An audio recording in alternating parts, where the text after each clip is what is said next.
बहुत आम जगह पर वाक़या है, इसकी लोकेशन बहुत स्ट्रेटजिक है, 5 अरब से ज़्यादा इंसानों की कनेक्टिविटी का हब है और पावर शिफ्ट हो रही है वेस्ट ईस्ट की तरफ। ये जो टकराव है गज़ा में, फ़िलिस्तीन में और वेस्टर्न एशिया के अंदर, इस टकराव का एंड शिफ्ट ऑफ पावर का जो सिलसिला है वो फास्ट होना है। पाकिस्तान जब इसके अतराफ़ में बदलते हुए हालात हैं, इसका अपना हाउस इन ऑर्डर होना चाहिए ताकि फ्यूचर के अंदर जब पावर का जो शिफ्ट है उसमें पाकिस्तान का नक्श और रोल हो। शंघाई कोऑपरेशन जो ऑर्गेनाइजेशन है ये बहुत स्ट्रेटजिक है और ब्रिक्स भी बहुत स्ट्रेटजिक है। अभी ब्रिक्स का भी इजलास होने वाला है। लिहाजा पाकिस्तान के अंदर मेरे काश ऐसे होता कि चीन का सदर आता, पुतिन आता, जैसे बाकी जगहों पर जब शंघाई कोऑपरेशन ऑर्गेनाइजेशन के इजलास होते हैं तो ये लोग जाते हैं। इस तरह से होता कि दुनिया के जो इसके मेंबर ममालिक हैं उनके प्रेसिडेंट्स आते, बड़े लेवल के वफूद आते तो और बेहतर होता पाकिस्तान के लिए। बहरहाल ये एक अच्छी चीज़ है कि पाकिस्तान एक ऐसे ईस्टर्न हवालों से एक ऐसे ऑर्गेनाइजेशन में चला गया जो जिसका फ्यूचर है।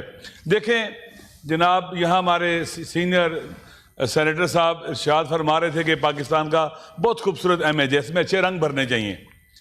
देखें इधर ही सेनेटर सैफुल्लाह बड़ो साहब होते थे, मेरे साथ उनके दोस्ती है, मैं उनको काफ़ी दिनों से ट्राई करता रहा, टेलीफोन करता रहा, उनका टेलीफोन बंद आता था। उनके सेक्रेटरी साहब से रब्ता किया, उनको भी कोई पता नहीं है वो कहाँ है, कौन उनको उठा के ले गया है, हमें कोई पता नहीं है। सुनिए, जो आईनी तरमीम के पास क्या कहते हैं पेश होने का वक्त आ रहा है, प्रेशर बढ़ता चला जा रहा है। रात कल मुल्तान से जैन कुरैशी साहब जो MNN की अहलिया को उठाया गया, आपके वो शहर के हैं, ये खबरें चली हैं और ये बहुत ही काबिल मजम्मत चीज़ें हैं। ऐसा नहीं होना चाहिए। आइन के अंदर तरमीम जनाब किबला साहब फरमा रहे थे, सेनेटर साहब के रंग बड़े खूबसूरत बनने चाहिए।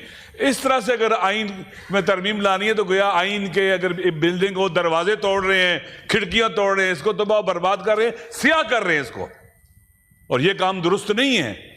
माशाअल्लाह ऐसी पार्टियां मौजूद हैं, बिलखुसूस पीपल पार्टी जिसकी जमहूरी तारीख है, जिसने पाकिस्तान के आइन बनाने में एक पॉजिटिव रोल प्ले किया है, बुनियादी रोल प्ले किया है। मेरी गुजारिश ये है कि इस तरह के काम काबिल मजम्मत है। हमारे अंदर ही मुझसे सीनियर है सेनेटर एजाज चौधरी, बीमार भी हैं, दिल के मरीज भी हैं, अस्पताल में ले जाते हैं, आज तक उनका प्रोटेक्शन ऑर्डर जारी नहीं हुआ और यहाँ वो नहीं आ सके। हमें जमहूरी कदरों को, मैंने जब आया था मैं कहा मैं पहली बार आया हूं, मैं आपसे सीखना चाहता हूं। जमहूरी रवायात, आइन का रूल ऑफ लॉ, आइन की सुप्रीमेसी और जो कवानीन के अलावा जो रवायतें होती हैं, जो जैसे कहते हैं कि बरतानिया का आइन नहीं है, वहां रवायत चलती है, तो हम उन रवायात, अच्छी रवायात जो कायम हो जाए आने वाली नस्लों के लिए, ये काबिल मजम्मत चीज़ें हैं, दुरुस्त नहीं है। और एहतजाज करना आइनी हक है, बुनियादी आईनी हक है। मुनासिब जगह दे दे एहतजाज करने के लिए, यहाँ एहतजाज कर लें। जैसे मौलाना फजल रहमान साहब जब एहतजाज करते थे उनको एक जगह दे दी जाती थी, जब PTI की हुकूमत थी, इससे पहले पीपल पार्टी की हुकूमत थी, हम एहतजाज करते रहे हैं। हमने पूरे पाकिस्तान में तकरीबन 800 मकामात पर धरने दिए, हमें किसी ने कुछ नहीं कहा। ये रवायत बाकी रहनी चाहिए। मौजूदा हुकूमत को भी सीखना चाहिए अपने पार्टनर से, अपने एलाई से, और डंडा लेकर ही चढ़ दौड़ना चाहिए बच्चों के ऊपर। अभी कितने बच्चे गिरफ्तार हैं हमारे मोहल्ले के हैं, वो स्कूलों में पढ़ते हैं, कॉलेजेस में पढ़ते हैं, उनके माँ बाप परेशान हैं, कोई यतीम है, किसी की माँ को कैंसर है, कोई अस्पताल है इधर पॉलीक्लिनिक में उसको उठा लिया गया है। मैं ये आपसे, तो मेरे ख्याल में रूल ऑफ लॉ बहुत आम है। रंग अगर भरना है खूबसूरत तो रूल ऑफ लॉ के जरिए भरा जाएगा, आइन की सुप्रीमेसी के जरिए भरा जाएगा, दूसरों के हुकूक और फंडामेंटल राइट्स को सामने रखते हुए भरा जाएगा, वगरना नहीं। मेरी फिर गुजारिश है, कुरम एजेंसी की खबर लें। कुरम एजेंसी को तबाही की तरफ ले जाया जा रहा है। 100 से ज्यादा शहीद हैं, 200-300 से ज्यादा जख्मी हैं, रास्ते बंद हैं, पेट्रोल नहीं है, दवाएं नहीं है, स्कूल बंद हो रहे हैं, और वो पाकिस्तान के अंदर है। मेरी गुजारिश है कि खबर ले, दाखिला साहब से कहे, वहां जाए, पूछे क्यों ऐसे हो रहा है।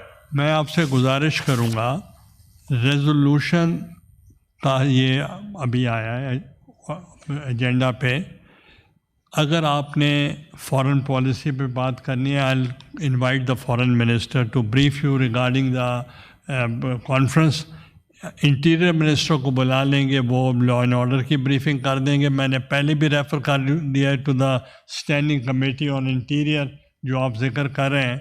तो मेरा ख्याल है लास्ट आई गिव द वो खुद बात देखें, खुद बात करें, बैठे हैं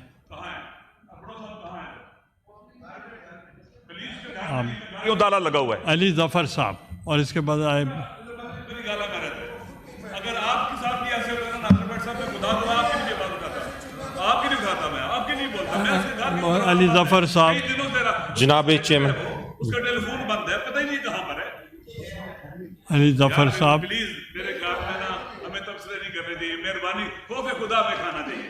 अगर दुश्मन के साथ भी जुल्म है, उसका साथ देना चाहिए, वो नहीं है। प्लीज ऐसी बात अली ज़फ़र साहब, गुजारिश है कि आप मैं इसको करें जनाब। पहले भी जो मुझे कहा गया, मैंने इंटीरियर कमेटी को रेफ़र कर दिया, वहाँ वो डिस्कशन हो जाएगी।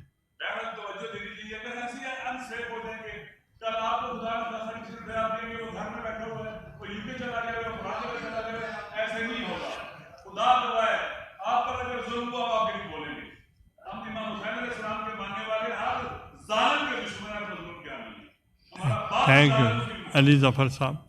जनाब चेयरमैन, हुकूमत की तरफ से एक रेजोल्यूशन पेश की गई है और